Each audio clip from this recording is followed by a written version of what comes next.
नमस्कार। Benazir income support जी किस्त जारी थियण खां बाद में धमाको मची वियो आहे। जिते किते बेनज़ीर इनकम सपोर्ट जी किस्त जा जेको आहे त चोॿोल लॻा पिया आहिनि। बेनज़ीर इनकम सपोर्ट हिन चकर रिकॉर्ड क़ाइमु करे छॾिया आहिनि। औरतूं जेके आहिनि मुस्तक़ीन उन्हनि जे अकाउंट में हिकु लख रुपए ते जेका पेमेंट आहे उहा अची वई आहे। उन खां बाद में त उन्हनि जो ख़ुशि थियण त जेको आहे त उहो न आहे त बेनज़ीर इनकम सपोर्ट जी किस्त अची वई आहे। पर नवां बेनिफिशरीज़ जेके आहिनि तमामु घणा परेशान आहिनि। रस्ते सां वञा थो त भई मूंखां पुछनि था शेब भाई असां नवनि बेनिफिशरीज़ जो छा थींदो, जिन जा 50,000 आया आहिनि उन्हनि जो छा थींदो, असां चेक कीअं कयूं, पोर्टल ख़राबु लॻो पियो आहे, पोर्टल नथो ठहे पियो, असांखे हाणे ख़बर नथी पए पई। औरतूं गर्मी लॻी पई आहे, कीअं वञी रश में बीहनि, पैसा आया आहिनि अलाए न आया आहिनि। त मां नवनि बेनिफिशरीज़ खे ख़ुशख़बरी ॿुधाइण वारो आहियां त तव्हां लाइ ख़ुशख़बरी इहा आहे त तव्हांजी पेमेंट तव्हांजे अकाउंट में अची वई आहे। पर तव्हांखे डिवाइस होल्डर तव्हांखे छा था रसीन त तव्हांजो बैलेंस 0 आहे। छो आहे तव्हांखे उनजो मां हल ॿुधाईंदुसि त उहो हल करण खां बाद में तव्हांजो जिते बैलेंस 0 आहे उते तव्हांजो बैलेंस 13,500 रुपया अची वेंदो। बिल्कुलु मां तव्हांखे प्रूफ सां गॾु जेका आहे उहा वीडियो तव्हां सां गॾु ही शेयर करण वारो आहियां। वीडियो खे वधि खां वधि शेयर कयो जीअं हिन वीडियो मां ग़रीब मुस्तहक़ औरतूं वॾो फ़ाइदो हासिल करे सघनि। हाणे 3 कैटेगरीज़ आहिनि जेके हिन वक़्तु बेनज़ीर इनकम सपोर्ट हलाए थी पई। कहिड़ी? पहिरियों त पुराणियूं बेनिफिशरीज़ जिन जी रक़म हले थी पई। ॿियूं न्यू बेनिफिशरीज़ जिन जी रक़म किन जी हली आहे, किन जी नाहे हली, किन जी अञा रक़म चढ़ंदी। वरी 3 कैटेगरी उहे माण्हू जेके इनएलिजिबल आहिनि पर उनजो स्कोर बि घटि आहे, स्कोर बि उन्हनि जो घटि आहे पर आहिनि वरी इनएलिजिबल। उहे छो?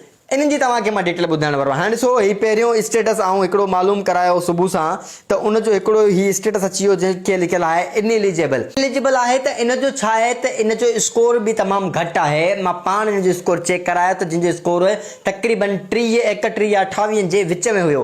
पर पोइ इनएलिजिबल हे छो थी वियो? इनएलिजिबल तॾहिं थी वियो आहे त हिन जो को नादरा वेरिफिकेशन में जेको आहे त हिन जी का रुकावट अची वई आहे साम्हूं, तॾहिं ही इनएलिजिबल अची वियो आहे। हाणे ॿियो वरी तव्हांखे ॿुधायां त वरी ॿियो स्टेटस कढायो आहे जिन में ही एलिजिबल लिखियलु आहे।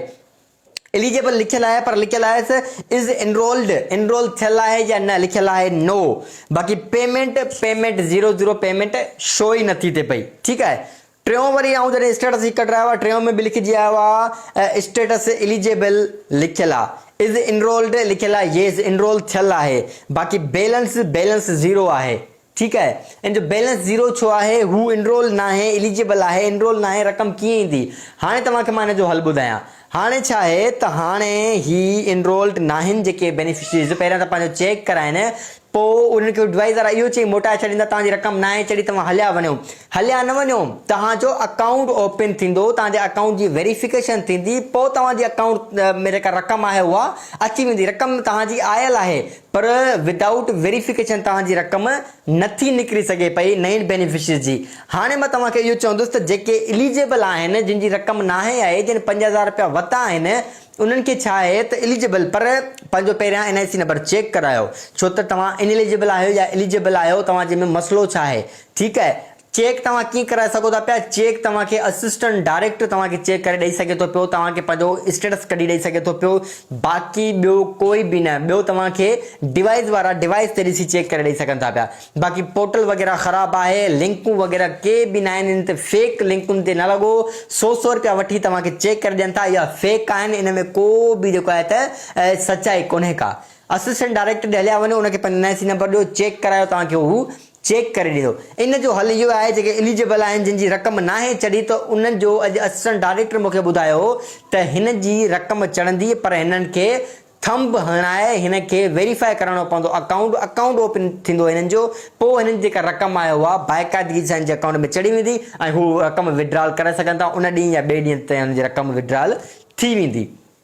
बाक़ी तव्हांखे जी पहिरियां ॿुधायां त हिन जेको किस्त में धमाको मची वियो आहे। हिकिड़ी औरत जेका किस्त आहे उहा तक़रीबन 99,500 रुपया हिननि जी किस्त आई आहे। मतिलबु लख रुपए का 500 रुपया घटि, लख किस्त बि हिन किस्त में आई आहे। छा आहे त हिननि किस्त अचण खां बाद में जेके एजेंट माफ़िया आहिनि उन्हनि जी त ईद थी वई आहे। जिते 1000 रुपया कटींदा हुया, हिते हाणे 5-5 हज़ार रुपया था कटनि। छो त औरतुनि खे ख़बर न आहे किस्त केतिरी आई आहे, कढाइणी केतिरी आहे। औरतुनि खे मिलंदी 13,500, उते हिननि खे ॾियनि था पिया 17,000 रुपया त ख़ुशी सां औरतूं वठी हली थियूं वञनि, पर उन्हनि जी रक़म केतिरी आयल आहे? 22 या 23,000, 500, 5,000, 6,000 विच मां गपलो हयूं था वञनि।